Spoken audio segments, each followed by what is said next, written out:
I am thrilled, as I said, to join you all today with two of my classmates and our moderator, Cedric McClure. Cedric arrived at Macalester in 1999, and he is currently serving as the Assistant Dean of College Access, Retention, and Success in the Department of Multicultural Affairs, DML, Department of Multicultural. Oh my gosh, now I'm forgetting. Life. I was like, what word? I'm thrilled that Cedric has agreed to join us today as moderator, and I also to perhaps share a bit of his own experience and perspective. With that, I turn it over to you, Cedric. Yes, thank you very much for that brief introduction. And I want to say good afternoon or good day to all of you tuning in today. It is going to be, I think, an outstanding panel as we today are going to talk about some personal reflections on the impact of racial justice. And the idea of racial justice or injustice, as it were, has been a key theme in the founding of this country, going back to its founding as soon as the ink dried on the Constitution, as we wrestled with those 55 words that's in the preamble of the Constitution, as we try to live into this more perfect union. What we're going to do over the next 20 minutes is that we have two outstanding panelists who will introduce themselves in just a minute. So we'll go through that. And then we're going to go out into the breakout rooms and give you all an opportunity to talk with each other, to reflect upon what you heard from the panelists and your own reflections about the impact of racial justice. That'll give the introverted, the extroverted, the pessimists, and the optimistic alike an opportunity to chop it up a little bit and to try to seek some understanding. So with that, I would like to get right into the panel discussion with our two panelists, Ann Hasley and Darius Collins. What I'm going to do is have them introduce themselves. Again, to hear their name, the class year. And if you want to take a minute or two to say, how are you doing, right? And what's on your mind, if you will, when it comes to this topic. And then we will get into other questions. I'll start locally, if you will, with Darius, if you can kick us off, and then we will move on to the next panel. All right, now that I'm unmuted, I'm Darius Collins, AKA Pee Wee Dread, Dread-Eye Dread, founder, 22 years, Grammy-nominated musician, best reggae band in Minnesota, 99, 2000, 2001. My resume is still longer than my dreads. I wrote a book, Ghettos to Meadows, and I'd like to really be open to hear what people have to say and what their reflections are. I'll just leave with my introduction. Fortunately, unfortunately, one of my children's moms was dating George Floyd when he died. And she was a young lady all over the news. And it's such a hard thing to have to understand what's going on in our community. So I'm glad that we're here. Thank you. I'm Ann Halsey. Thanks, Kim and Cedric. Darius, it's great to be here with all y'all. I live in San Marcos, Texas, which is about halfway between Austin and San Antonio. My husband, my 3 kids, and I have been here for 11 years. And I'm going to apologize a little bit. I had a hysterectomy 2 weeks ago and I developed pneumonia last week. So I'm on this sort of recovery continuum of things. I'm feeling pretty good, but I'm tired and my voice is a little spotty. So bear with me. But I'm really excited to be here, and thanks for having me. And I'm really excited about this conversation. So thanks. Yeah, so well wishes for a continued and speedy recovery. And that's not an insignificant medical event. So the first question I want to put out there, when you think about racial justice, and Darius, will start with you, because again, we're here in the Twin Cities. And what has been your experiences in the community around racial justice? We know it has a long history, but of course, most recently with the murder of Daunte, Wright, and George Floyd and the like. So what has been your experience of working around those issues in the Twin Cities? Well, I understood a long time when I came to Minnesota that I really liked Southern racism a lot better than Northern racism. because Southern racism pretty much let you know what was going on up front. You couldn't go here, there was a sign. But when I reached here, there was a lot of kind of not deception, but more it's subtle racism. Like I say, we get back to the microaggressions. So fighting for racial justice here is really, for me, impends on the fact whether or not we can bring people that are in power on the lower levels, on the micro levels, people in our neighborhoods, to come together and recognize each other. Because when I walk down the street, even from 1992 till today, people stare at me. And, you know, that's okay. I look a little weird, but that's victim blaming. It's not my fault, or maybe it is, but we have to really recognize that there's so much injustice when it comes to healthcare, economics, education. So when you have ad valorem tax systems that are funding the schools, and you have people that live in economically depressed areas, their schools are going to be trash, or they're not going to be up to the same standard as a school in, say, Minnetonka, or a school, say, over in Edina, where everything is great. There's no light rails running through Southwest Minneapolis for a reason, because they have attorneys to stop that kind of stuff. So all these different variables start to impact the experience when it comes to how we address racial equality and racial justice. Because now a person that got stopped 52 times, had he been white and had an attorney, that was over after the first stop. Because my son, and I get this experience and I'll release back to the panel, my son was sitting outside a home in Northeast Minneapolis waiting for his friend, and the cop stopped him. He wasn't moving. They went to his car and said, "Why are you waiting here?" Because to do normal things that normal people do, waiting for their friends outside the house, is illegal de facto for Black people. But since my son has a county attorney uncle in Alexandria, Minnesota, they made one phone call and shook things up. But if he doesn't have that, if he doesn't have me to inform him, or other people that are knowledgeable and aware, then he ends up like Philando Castile. He ends up like George Floyd, God forbid, because these things aren't recognized. He doesn't have a name. At that point, he's just some guy in a car. And I hate to say it. Thank you. So Ann, you're on the spectrum, a little more conservative Texas, if you will. And as a member of the school board, what has been your reflections in your community and school district around racial justice over the last year? So it's been, it's been a hard year, and devastating in so many ways, I think, for all of us. And just going back to about a year ago now, my husband is also a McAllister graduate. He's a history professor here at Texas State. He teaches African-American history and labor history. And, we still have lots of friends and family in the Twin Cities. And so being here completely separated from all of our people up there was excruciating. We spent a lot of time, on the couch, just in pain, watching what was happening and checking in on people. And that was hard. Also, after that sort of hardness and grief and outpouring, I think one of the real lessons that I learned from McAllister is that to empathize, to try to be in shared space, but then also there's a shared responsibility for that, right? So it's not enough just to grieve. It's not enough, and I'm going to get a little emotional about this, sorry.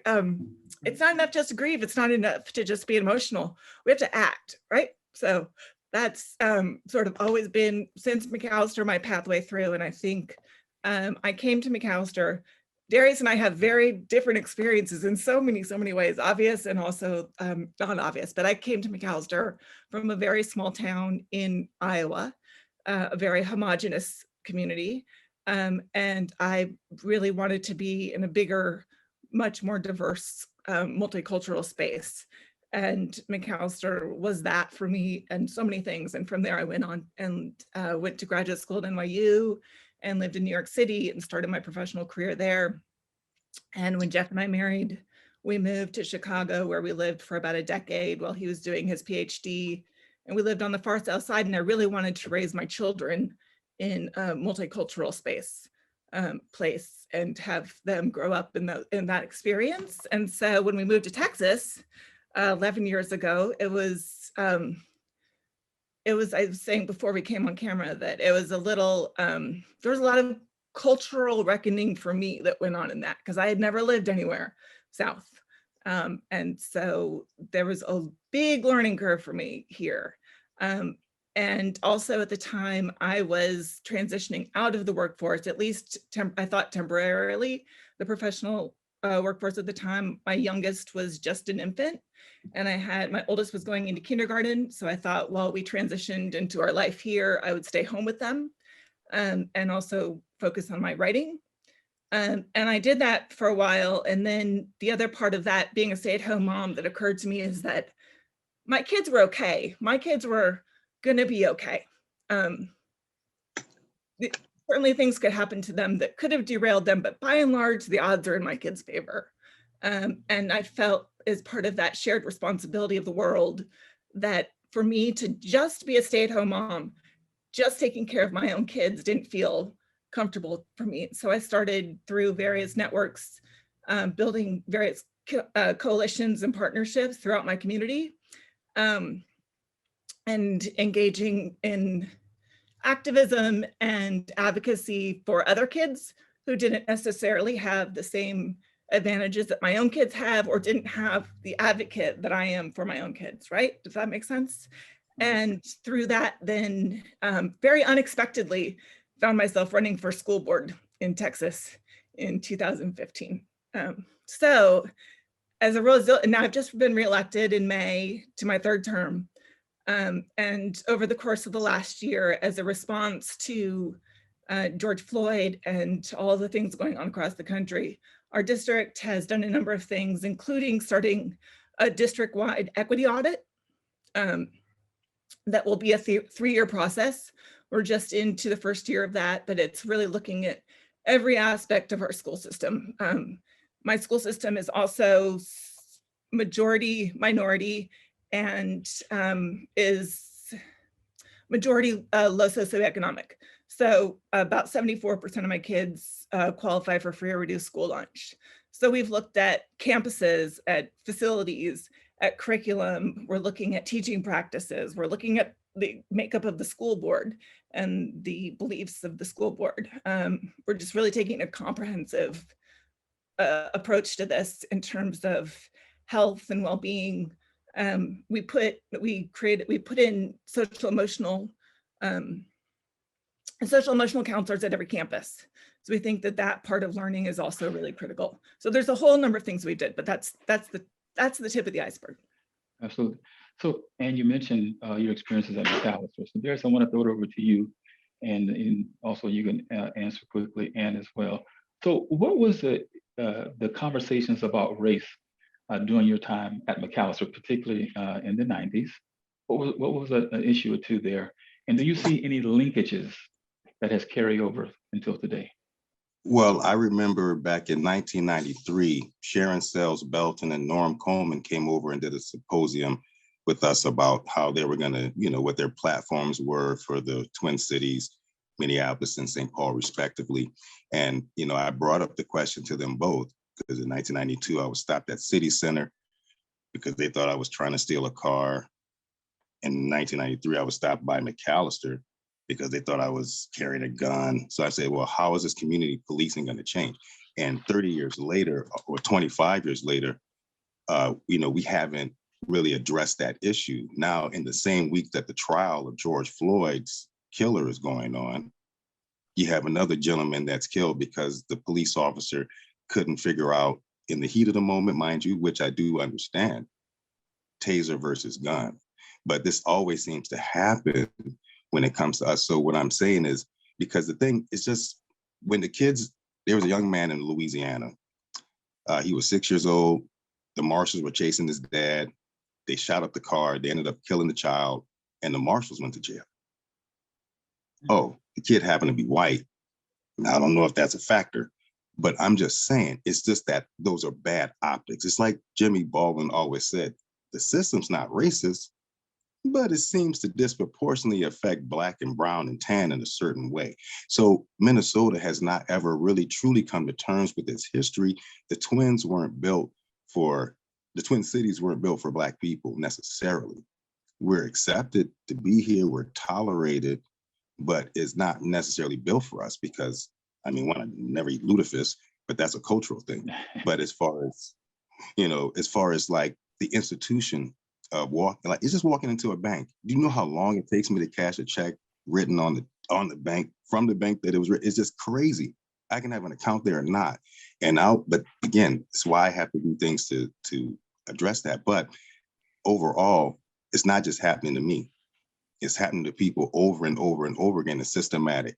So how do we stop that? How do we start addressing it? I just think Minnesota really needs to be open with the dialogue, but open with the action, because we got a lot. We can talk about it till the day is long. But there's an old saying that I learned: when you're not at the table, you're on the menu. Because all these same people that we're talking about, we're not asking them. We're telling them, we're projecting onto them some super plan that we think is going to work, but it's all hypothetical. It's all hypothesis. It has nothing to do with actual reality in the nuts and bolts of the situation, which means people have to get out of their skin, out of their shell, and look at others and talk to. I had a neighbor, Bill, who was a teacher, high school teacher here for many years. And he's the first person when I moved back to the Mac-Groveland area that asked me my name. And I walked up and down the street for almost 2 years before someone said, "Hey, who are you? We see you all the time." So because we're afraid of our neighbors, but we shouldn't be afraid of our neighbors. We shouldn't be afraid to say hi. I just got back from New Orleans, and I guarantee you, I didn't care what color they were, what they looked like, they said hi. They may not have liked me, but they said, "Hey, how you doing?" They may have a Confederate flag flying in their car, but they still waved. And they didn't wave their gun. They waved their hand, an open hand, which is a symbol of peace. So we need to bring that, just that understanding and openness that Minnesota purports. That reason why I came to McAllister, because I saw the diversity of the campus. And I said, man, I need to go to that school. That school looks like a place that is a breeding ground for the types of things I want to see happening. And then Minnesota said, oh, not so fast, buddy. You still got to go into the smaller communities. You got to go to Mankato. I remember at the Pan-African Conference in 1994, police followed me around while I was walking. I wasn't even driving. I was walking to Embers, a place I will never eat again. And they followed me around. Why? Because I look suspicious. I look different. The same thing that happened to the young man in Denver, and he lost his life. So this is the changes. This is what I want to see ending. But this is what we have to really bring to the forefront, because it's a big, big problem. Same question to you, Ann. The discussion in the 90s about race, and what are some of the themes that still carry through? Yeah, so I mean, I had a huge learning curve when I came to McAllister, right? Because I mean, I grew up in a really tiny small town in eastern Iowa that was 99.9% white. Everybody looked at me. I didn't look like me. I didn't really get, when I was growing up, that there were big socioeconomic gaps between people either. And it was very homogenous seeming, at least. So McAllister was a big learning curve for me. But I came to McAllister certainly with a sense of justice and injustice already developed, but I didn't necessarily know what to do with that.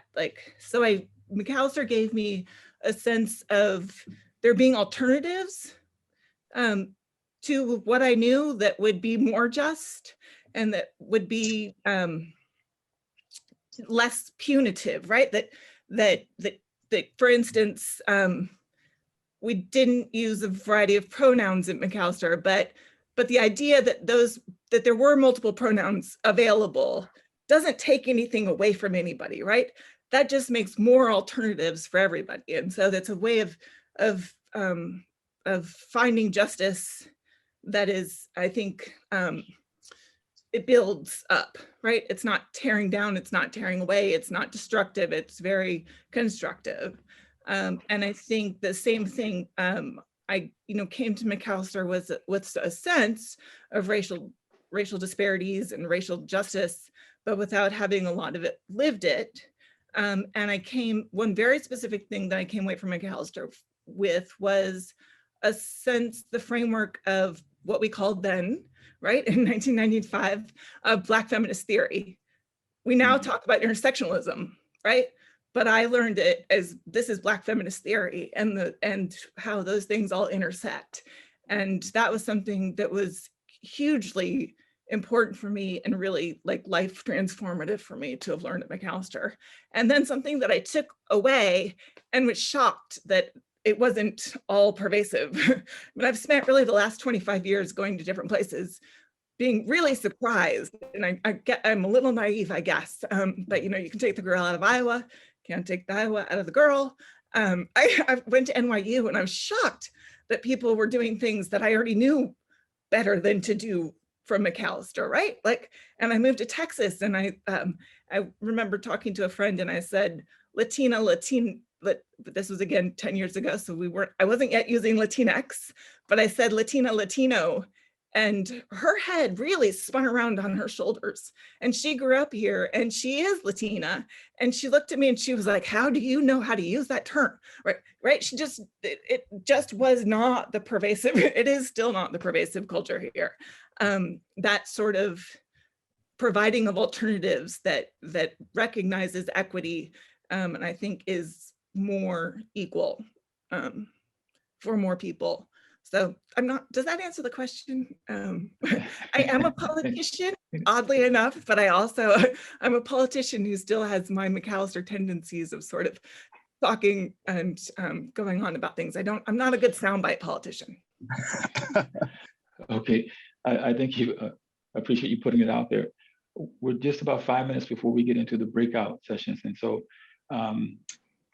the discussions at McAllister and of course in all of our lives continue, and we do a marvelous job, if you will, of keeping track of the misery index of life because we want things to be better. Is there one program or initiative that you've been working in your professional or volunteer lives that you can point out that has tried to improve things, right? Talk about the challenges, and there are plenty. What is a program or initiative or something that you've involved in that sought to at least lessen or eliminate these institutional aggressive behaviors and policies and actions that continue to surround us? And Sure. So as I said, I'm starting my third term on the San Marcos CISD school board here. And as part of that work, I'm on a number of community-wide committees and coalitions. And one of those is a city, which is now becoming a county-wide commission on children and youth. And so we've been doing work with that commission in a number of ways. Access to food, physical spaces, et cetera, et cetera. And one of the ways that we had not yet, one of the things we really hadn't yet addressed that we wanted to was the pervasiveness of mental health issues among our young people, and the need to address those better and in more proactive, healthier ways so that we were looking at mental health, right? And so one of my main leadership things is to not always raise my hand to be the person to do it, because I certainly don't have all the answers, right? I think this is also something I learned at McAllister, is to really listen to people and reflect. And I try very hard to amplify other people before I try to provide what I think is the solution. That's, you know, my preferred leadership style. And so in that sense, like doing that same thing with this commission, we needed to do something with mental health, and there weren't a lot of people volunteering. And that was, you know, there are a number of reasons, people having a lot to do, but also there's still obviously the stigma around mental health, and there are cultural stigmas around mental health. And so one of the things that that I'm able to do in lots of ways because of who I am and the way I present is to take on some tasks that are difficult for other people for whatever reason. And so I decided to I volunteered to spearhead the mental health coalition in our community, which was a coalition and is a partnership. And I'm a co-leader in many ways, but it was taking, you know, I took the initiative to do that because I knew that it needed to be done, and I knew that somebody needed to step up to do that. And so now we have a coalition of mental health coalition that's addressing the needs of our young people and breaking down some of those stigmas. We've been able to advocate to get funding from the city, the school district, the university, and the county, which is very historic to have those 4 entities participating in the funding now of a professional full-time person that I don't have the mental health professional experience. So we've hired somebody now who's the director, the official paid director of that, who has lots of community ties, and she's doing a wonderful job spearheading that. And I get to go back and be supportive of her, but it's doing really good things in our community, especially in this year. We started it a couple of years ago, and this year it's been just critical to have that. All right, thank you. Darius? Well, my initiatives have been about food and technology. My son, Mali, went to Arizona State, and then he went to Hack Reactor and got his technology degree. But one thing what we're doing is opening the doors for technical advances. We gave away computers, laptops back in 2015. We had about 10 laptops. The children had a pancake breakfast to kind of have that conversation started.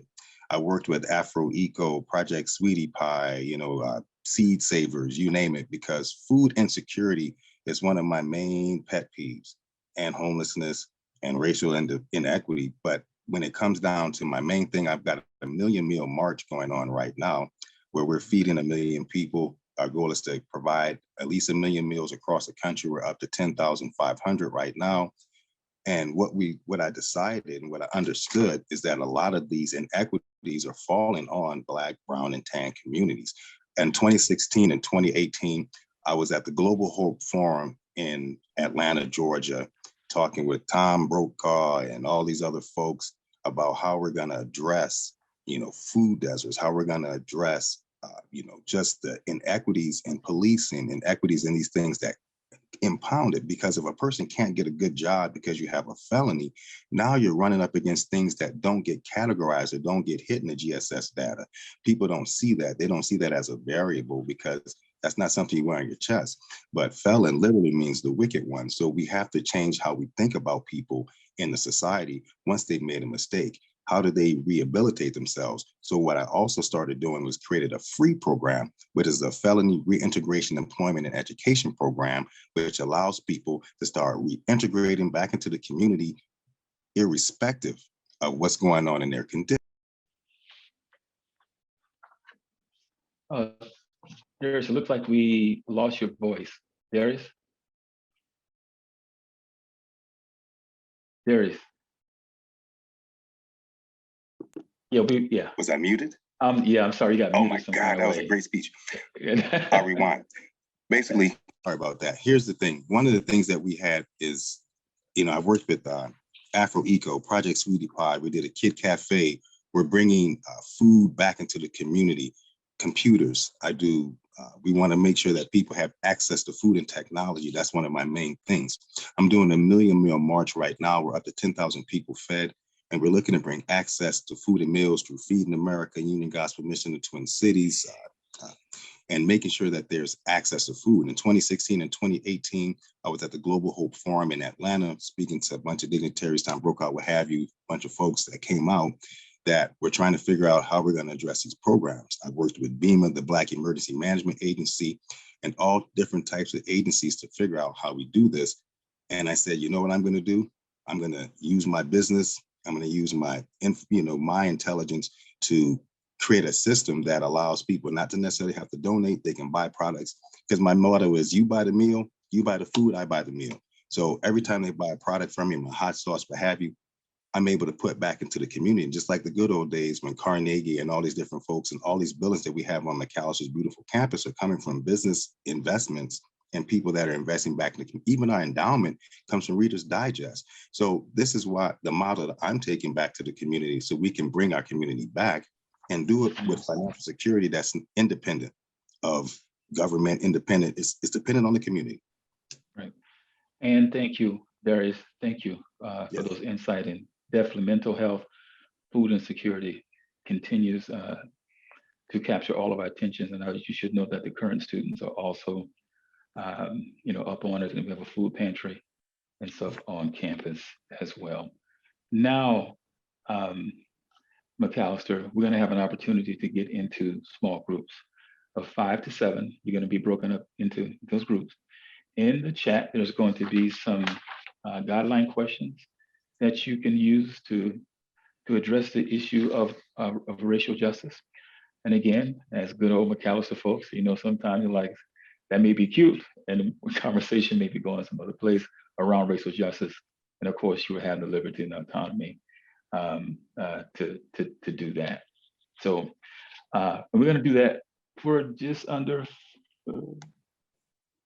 12, 15 minutes, and then we'll come back and we'll see if we want to hear from, a couple of people before our time has expired at noon. So again, thank you. And now we're ready to go into our breakout sessions.